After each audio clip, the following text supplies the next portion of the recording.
Boa noite a todos. Esse tema nós não fizemos atendendo algumas sugestões, algumas solicitações de tema, lá no sábado passado, na ASEAMB, e também houve uma solicitação para que o repetíssemos aqui nesta casa, já que nós estávamos escalados para falarmos aqui hoje. O ponto principal do convite para falarmos desse assunto é exatamente o tema que hoje graça no nosso mundo, no nosso país. E essa questão do inseto Aedes aegypti está fazendo um reboliço, não só em nosso país, como também em países vizinhos, já transferindo-se para outros continentes. A propósito, quando falamos em pandemia, devemos também nos lembrar de duas outras palavras que estão ligadas ao assunto, que é a palavra epidemia e a palavra endemia. A endemia, ela se refere a surtos, ou seja, ocorrências repetidas que se verifica de alguma doença, de alguma virose, de alguma ocorrência patológica em determinado lugar.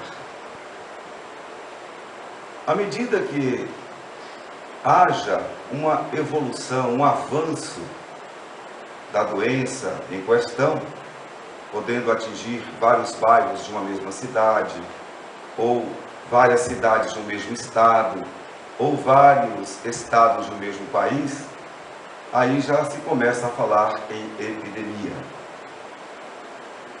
Porém, à medida que se atravessa para outros países e principalmente outros continentes, no caso nós temos 6 continentes neste mundo, planeta Terra, aí recebe o nome de pandemia. Como, por exemplo, a síndrome da imunodeficiência adquirida, AIDS, como é conhecida a sigla dessa deficiência, é considerada ainda uma pandemia, apesar de alguns redutores nos índices da doença. Mas como acontece com frequência em todos os continentes, é uma pandemia que ainda é um grande desafio para o sistema de saúde mundial. No caso do Aedes aegypti, nós esclarecemos, por exemplo, que por volta do século VIII, esse mesmo inseto, ele chamava-se Culex aegypti. Porque esse inseto, ele é originário, o seu lugar natural, o seu habitat, é preferentemente o rio Nilo, as margens do rio Nilo, e especialmente naquela parte da África onde se encontra o país Egito. Eu até lembrei na ocasião que alguém falava conosco sobre isso, o que tinha a ver o nome Egito com o país Egito. Tem tudo a ver. Nesse caso, eu também coloquei uma coisa que não é muito incomum. E as pessoas, nós confundimos um pouco o Egito com a Grécia. Ao ponto em que alguém nos falou assim: o Egito não é aquele país que fica na Grécia? Porque a gente vê falar na Grécia e seus mitos, né?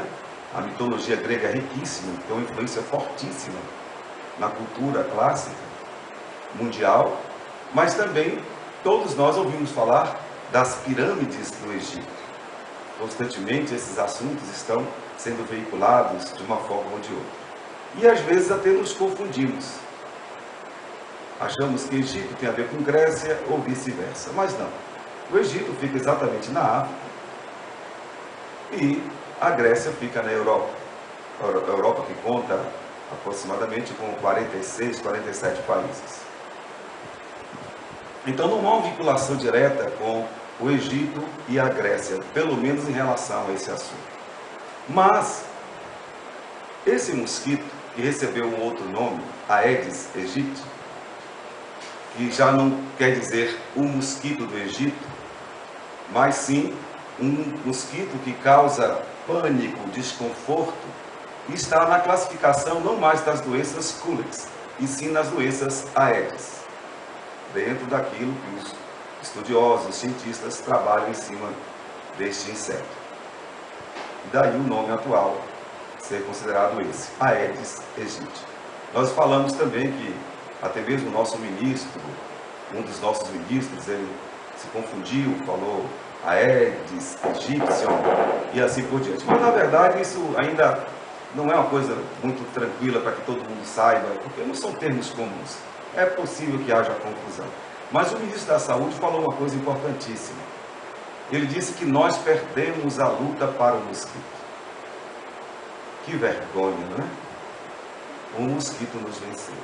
Ainda hoje, dados atualizados nos alarmam que os casos de chikungunya, zika vírus, dengue, crescem assustadoramente, especialmente nas grandes metrópoles. Mas eu também disse assim, nós poderíamos erguer, quando falássemos de evolução, de progresso, uma estátua homenageando o mosquito Aedes aegypti. Enquanto a humanidade vem decrescendo, entre aspas, moralmente, embora cresça intelectualmente a cada dia, esse inseto ele evoluiu. Ele fez algo extraordinário.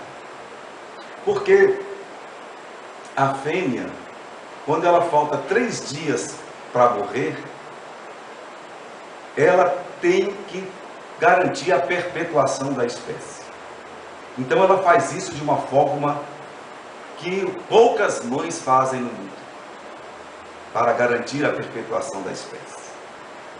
Isso eu falo em função de um certo grau de crítica que se faz a certa indiferença maternal que assistimos nos dias de hoje. Mas ela fica tão sôfrega em garantir a espécie, e em 3 dias estando para morrer, simplesmente ela vai em busca de um ingrediente fundamental para que os ovos, uma vez estando fecundada, possam coexistir. E assim ela vai atrás de sangue.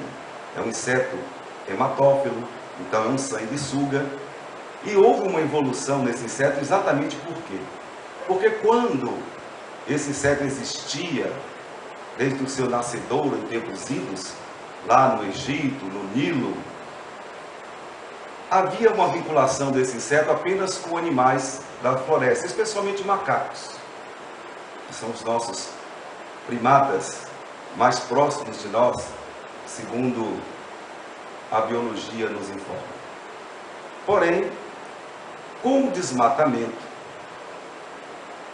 o inseto ele foi buscando o sangue agora no ser humano, porque o ser humano tem em fartura, enquanto o macaco e outros animais da floresta iam diminuindo, exatamente com o grande problema da devastação da flora, que gerou também a devastação da fauna. Então o inseto começou a se adaptar. Essa doença, especialmente a zika e outras, que ele pode transmitir, na verdade ele não a possui. O inseto apenas nessa transfusão sanguínea, por ser um hematófilo, ele leva o vírus de uma para outra pessoa, ele faz um transporte, ele transmigra o vírus, mas ele em si não tem a doença. Tanto que se encontrarmos esse inseto por aí, ele nos picar várias vezes, se ele não tiver infectado por contato direto com alguém que tenha já no seu sangue algum desses vírus, nada vai acontecer. Mas a evolução desse inseto foi justamente ligado à lei de reprodução. É isso que queremos chamar a atenção do ponto de vista espírita. Enquanto o ser humano está se especializando a cada dia na autodestruição e na destruição coletiva, a forma como a gente lida com a vida, nós somos pessoas autocidas, nós nos autodestruímos, nós destruímos a nossa espécie, nós não temos compaixão, nada em relação à nossa espécie. Demonstra-se isso com a forma egoísta e ególatra, não só ególatra, mas também profundamente voltada para o orgulho, que nos envadece, nos cria uma série de superficialidades e lutamos por elas a ponto de não querermos pensar se os fins estão justificando os meios. Porém, nesta comparação, vamos verificar que, agindo por instinto, lógico, o inseto é o ser que mais age por instinto, ele está de acordo com a lei da natureza, especialmente a lei de reprodução, aquela frase bíblica que se refere à lei de reprodução, apontada em O Livro dos Espíritos, aquela frase que diz assim: crescei e multiplicai-vos.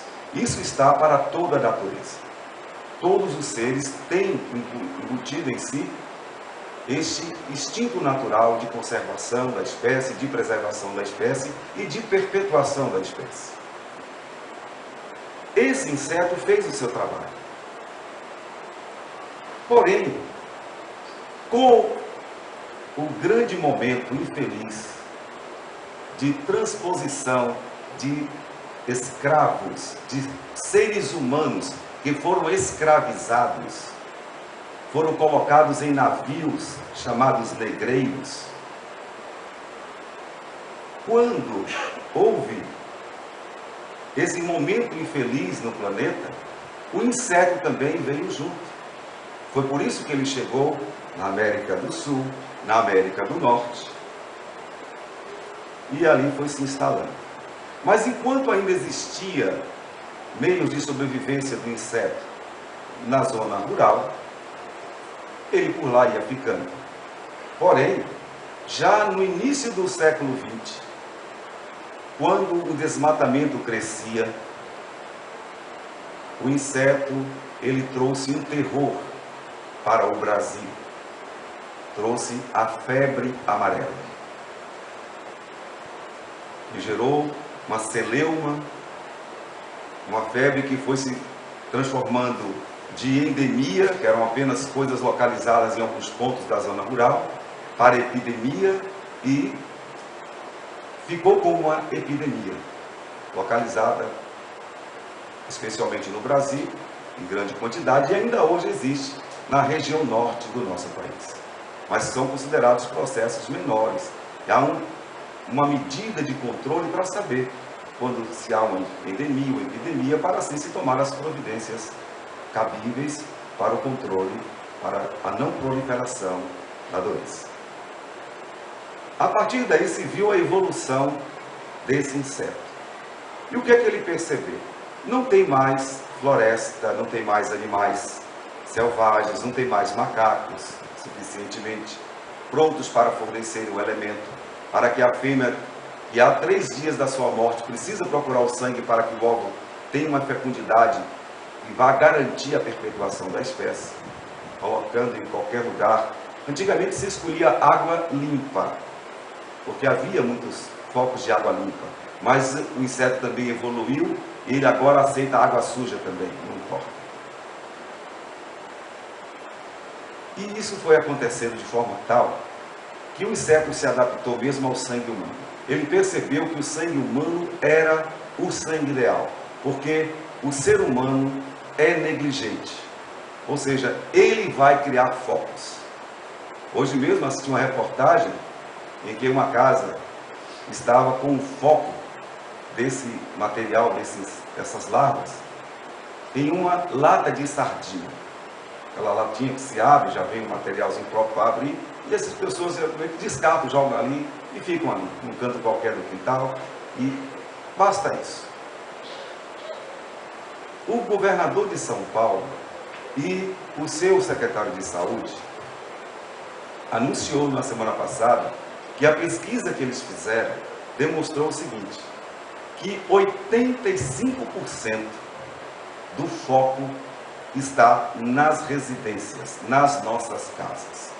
Tanto que aqueles casos assim, em que há focos, há poças d'água, em lugares mais distantes, onde não há muita população, o mosquito não tem muito interesse de viver ali.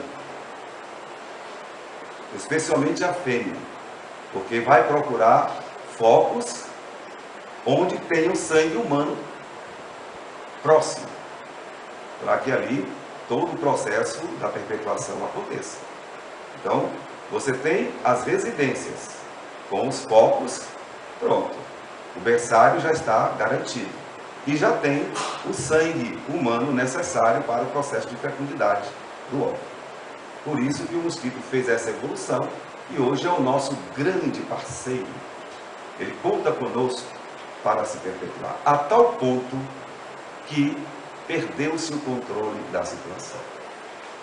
Várias campanhas publicitárias foram feitas, estão sendo feitas, para explicar todo o processo. E parece que quanto mais se procura esclarecer, as pessoas ficam mais indiferentes e mais negligentes. Porque o processo só aumenta. Não há cuidado. A gente sempre tem aquela mania do brasileiro que o problema só vai acontecer na casa do outro, só vai acontecer com os outros. Aquela famosa indiferença moral que Allan Kardec assinala em uma das suas crônicas que vamos encontrar no livro Obras Póstumas, quando ele fala exatamente de que o maior vício da sociedade moderna seria justamente a indiferença moral. E é o que se vê. Poderíamos dizer então, como é que a gente vai resolver o problema? Vamos resolver como uma cidade do Piauí, que era a cidade que tinha o maior foco endêmico, portanto localizado de dengue, entre todas as cidades brasileiras. Ali a população resolveu deixar de ser negligente. Então todo mundo começou a fazer a sua parte, o seu dever de casa, eliminando todos os focos dentro da casa, mantendo os reservatórios de água fechados e não deixando vasilha, nada, gota nenhuma, para facilitar que o inseto ali pudesse colocar os seus ovos. É só isso que precisa ser feito. Não precisa fazer mais nada. Então, agora já está entrando o sistema atômico mundial para colocar radiação nos machos, para que eles fiquem estéreis e a partir daí os óvulos não serão mais fecundados, ou seja, não haverá fertilização dos óvulos.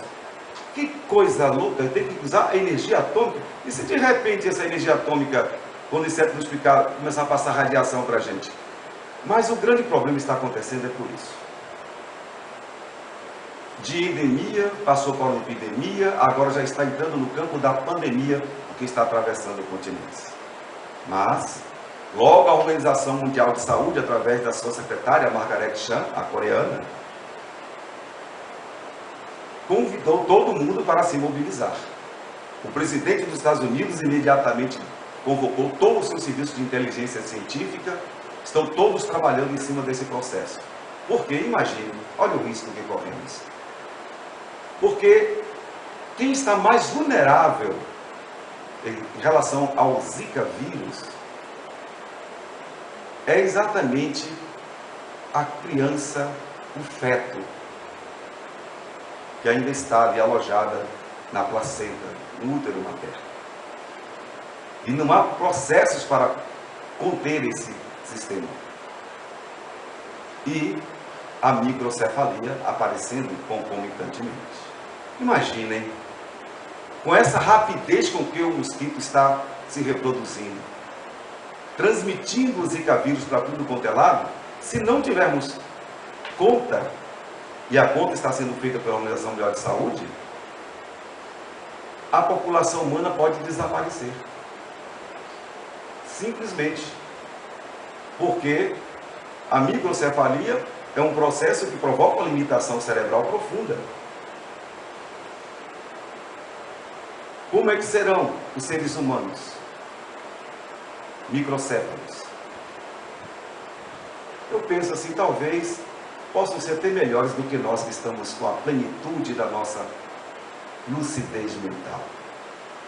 Isso porque, quando você vai buscar na explicação do movimento espírita, no livro A Gênese, que fala do magnetismo, nas obras de André Luiz, que mostram a matéria mental que nós produzimos, o que se dá conta é o seguinte: quem produz todos os vírus patológicos, lógico, aqueles que provocam doenças, porque tem vírus que não fazem mal à saúde, ao contrário. Quem produz, qual é a matéria-prima? São os nossos pensamentos. Os nossos pensamentos. Utilizando-se desse material, o cientista espírita que desencarnou há poucos anos, Hernani Guimarães Andrade, lançou um livro psiquântico. E nesse livro ele mostra exatamente o quê? Que essa matéria mental, ela é o átomo psíquico que vai servir de molde para a construção de tudo o que há condensado como corpo material. Assim como nós sabemos pela ciência espírita que o nosso corpo físico ele é moldado pelo corpo espiritual, que são células psíquicas que vão reproduzir as células físico-químicas biológicas para a formação de um corpo condensado quando alguém vai reencarnar. Os mesmos espíritos que estudam esta matéria nos falam que todas as doenças, até mesmo o tipo de vegetação que nós temos que conviver, que nós convivemos, são construções nossas.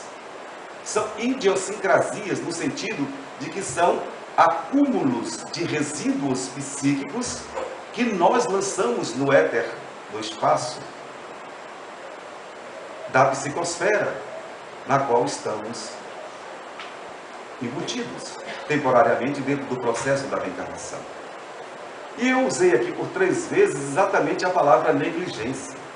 E a nossa negligência está começando exatamente aí, em relação aos nossos pensamentos. Porque rigorosamente nós somos aquilo que pensamos. Quando se vai buscar o conceito de espírito e de Deus em O Livro dos Espíritos, a resposta que se tem é esta: quem é Deus? Deus é uma inteligência. É a inteligência suprema, é a causa primeira de todas as coisas. E o que é o espírito? É um princípio inteligente.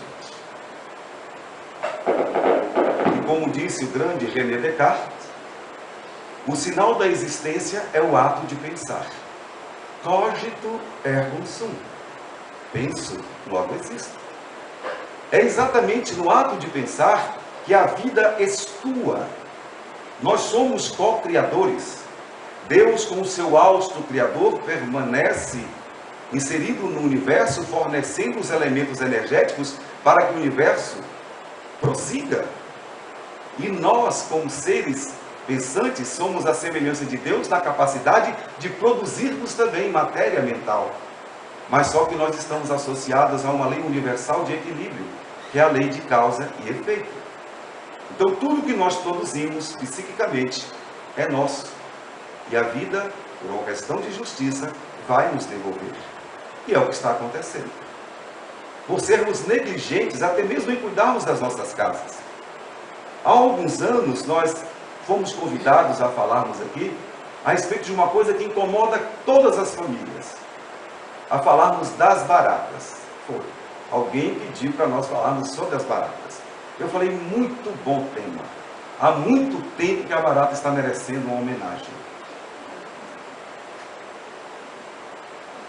A barata hoje é considerado um fóssil vivo. É um dos seres mais antigos que estão no universo. E aí, hilaricamente, os espíritas dizem que a barata é o fiscal de Deus, para saber se os donos e as donas de casa são zelosos em cuidar do seu ambiente. Porque a barata só vai para os lugares onde há sujeira. Aquelas coisas que as pessoas costumamos fazer, passamos o dia comendo, bebendo, aí chega no final do dia, dá aquela preguiça e deixamos tudo em cima da pia para lavar no outro dia.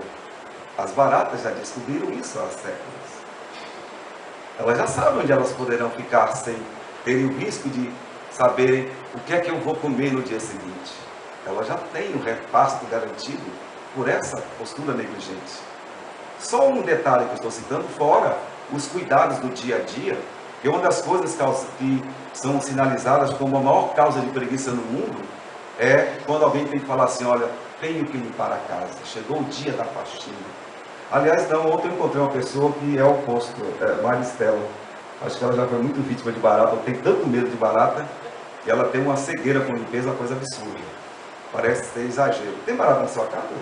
Não sei, com certeza não tem. Eu vi isso. Ou seja, Esses insetos, as baratas, enfim, chegam até nós porque nós é que as trazemos. Eles são adaptados para receberem de nós o alimento que nós lhes oferecemos. E tem um outro problema. As pesquisas já tinham sido feitas há alguns anos sobre um dos males da humanidade, que é a doença de Chagas. O barbeiro, que através das suas fezes, depois que pica, ele transmite para o sangue a doença de Chagas, que provoca o crescimento do coração, do músculo cardíaco. Pois se percebeu que os barbeiros, como o alimento mais gostoso, digamos assim, o chocolate do barbeiro é a barata. Ele faz qualquer coisa para ter como alimento a barata. E as baratas, assim como o mosquito Aedes aegypti, perceberam que nas cidades iriam encontrar o alimento. Foi o maior grande êxodo rural do mundo, maior até do que aquele êxodo em que Moisés tirou o povo judeu, hebreu do cativeiro do Egito. Esses insetos migraram para as grandes cidades. E o que é que aconteceu com o barbeiro? Botou a malinha do lado e falou: vou atrás do meu alimento principal. Como a gente faz qualquer coisa para comer aquilo que a gente mais gosta. E assim, o que se percebeu, que antigamente a doença de Chagas ela estava mais ligada à zona rural, por algumas questões de alojamento do habitat, do esconderijo natural do barbeiro. Depois não, passou a ser uma das grandes doenças urbanas. Porque a barata foi para a cidade, o barbeiro foi atrás dela. E aí começou a suceder esse problema. Nós recebemos uma mensagem em nossas correntes magnéticas de oração à distância que nos chamou a atenção sobre uma determinada família que parentes pediram para que nós colocássemos ali naquela corrente. E uma das respostas que veio é que o problema da família estava ligado a duas coisas, apenas duas palavras: negligência e agressividade. Mas eu fiquei pensando tanto sobre isso, eu fui pensando e falei: peraí, então esse problema da negligência e da agressividade é talvez o nosso maior problema atual. Porque nós somos negligentes o tempo todo. Quando Jesus tinha nos recomendado orai e vigiai para não cair em tentação, parece que a gente fez o contrário. Parece que depois que ele recomendou, e agora que a gente permite-se pensar as piores coisas uns dos outros e assim por diante, produzindo a pior matéria mental que possa existir. Não nos lembrando que essa matéria mental, como eu disse, pela lei de ação e reação, é nossa. Às vezes nós entramos em algum local, uma residência, coisa parecida, e passamos a sentir um peso fluídico, eu digo na captação mediúnica. E logo se conclui que a matéria mental daquele lar, as pessoas que estão ali, é a pior possível. Eu tive a oportunidade de ir a um local, por exemplo, em que as pessoas, elas não se falavam entre si. Era da mesma família. Já estava todo mundo brigado, então resolveram: olha, já que a gente não se entende, vamos ficar todo mundo quieto. E pensa que isso resolve? As pessoas falam uma coisa assim. Mesmo não falando, mas está pensando. Aquela matéria mental, ela vai ser o ar que aquela família vai respirar. Nós temos a matéria mental do grupo familiar, temos a matéria mental coletiva, dos ambientes onde a gente frequenta, inclusive as nossas reuniões espíritas. Cada uma delas tem a sua psicosfera própria, produzida pelos sentimentos, pelos pensamentos dos que ali vivem. Daí o Espiritismo tem um cuidado enorme na preparação de médiuns, para que saibam o que é uma corrente magnética, quais os pensamentos que devem ser colocados naquele instante em que vai haver um intercâmbio com os espíritos superiores, que vão unir esforços para nos retirar, para sazonar, para esterilizar exatamente o nosso ambiente psíquico, que é carregado de pensamentos negativos. E ao mesmo tempo a gente percebe a agressividade. Quem é negligente é agressivo, quem é agressivo é negligente. uma coisa está profundamente ligada à outra. Aí nos perguntamos, agora fazendo a nossa autocrítica, será que nós poderíamos nos isentar e dizer que nós não temos nada a ver com a evolução do Aedes aegypti? Será que isso aí veio do nada para coisa alguma? E ao mesmo tempo a gente percebe a sabedoria de Deus. Uma coisa aparentemente insignificante, o mosquito, quem é que valoriza o mosquito? Parou o planeta Terra. Todo mundo agora tem que pensar, porque a população poderá ser dizimada.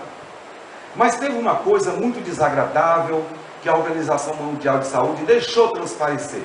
Esse problema socialista do feminismo, que acha que a mulher é Deus. Quem tem que decidir sobre a vida é a mulher. Ainda hoje eu assisti uma reportagem exatamente dentro dessa conotação, propondo, nesse primeiro momento, que uma das soluções possíveis poderia ser o aborto, porque a medicina fetal já vem evoluindo desde a década de 1950, e hoje o feto já é um paciente. Se pode fazer cirurgias, análises clínicas no feto, projetar medicações, tudo é possível. Então, há uma proposta de que seja essa uma das soluções para o momento. Se detectou microcefalia, aborto, não deixa aquele feto advir. E algumas socialistas, algumas feministas, até mesmo deste governo famigerado que nós temos que conviver, certamente por questões kármicas, que nós somos corruptíveis, por isso que nós temos governos corruptos,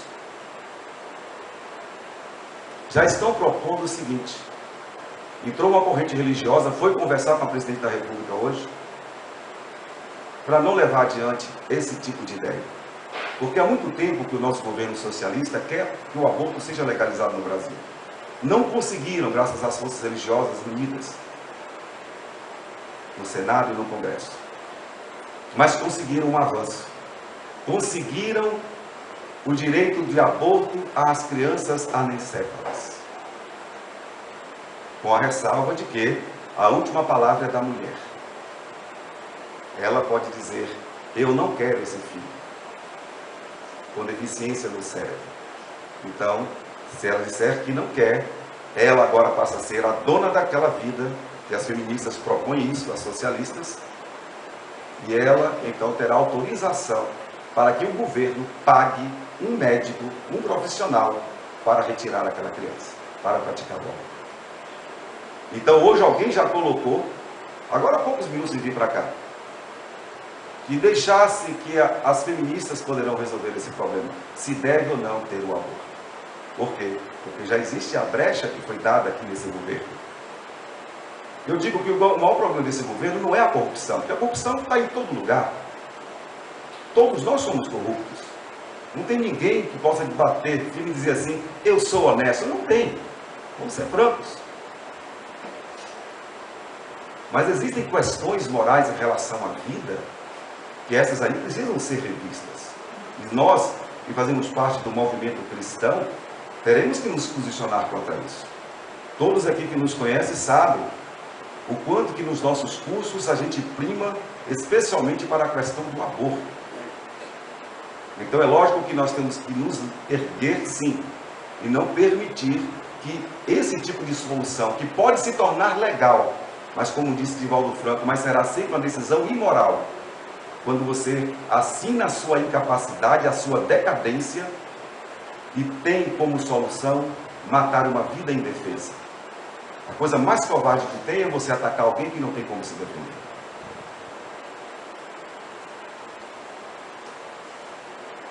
Então vejamos. Dentre as pessoas que pediram esse tema, tem uma pessoa que está grávida. Queria maiores esclarecimentos sobre o assunto. E eu vou dizer para vocês, de qualquer forma, como eu tenho afirmado aqui, como falamos lá no sábado também, o grande problema nosso hoje, moral, é o mau uso da inteligência. Porque o principal atributo da alma humana é a inteligência. Allan Kardec analisou que com o desenvolvimento da inteligência, a gente vai perceber que a coisa mais inteligente que existe no mundo é você praticar a caridade, conforme Jesus a ensinou.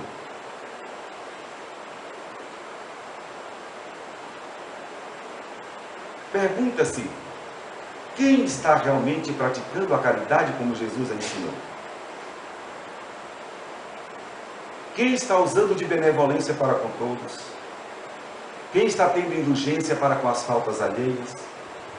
E quem está perdoando todas as ofensas?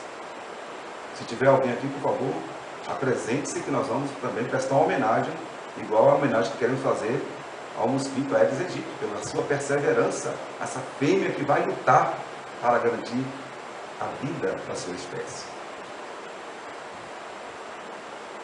Se nós não estamos usando bem a nossa inteligência, pode ser que nas próximas encarnações, que nós teremos que voltar ainda, nós é que seremos os futuros bebês com microcefalia. Precisa dizer mais alguma coisa, gente?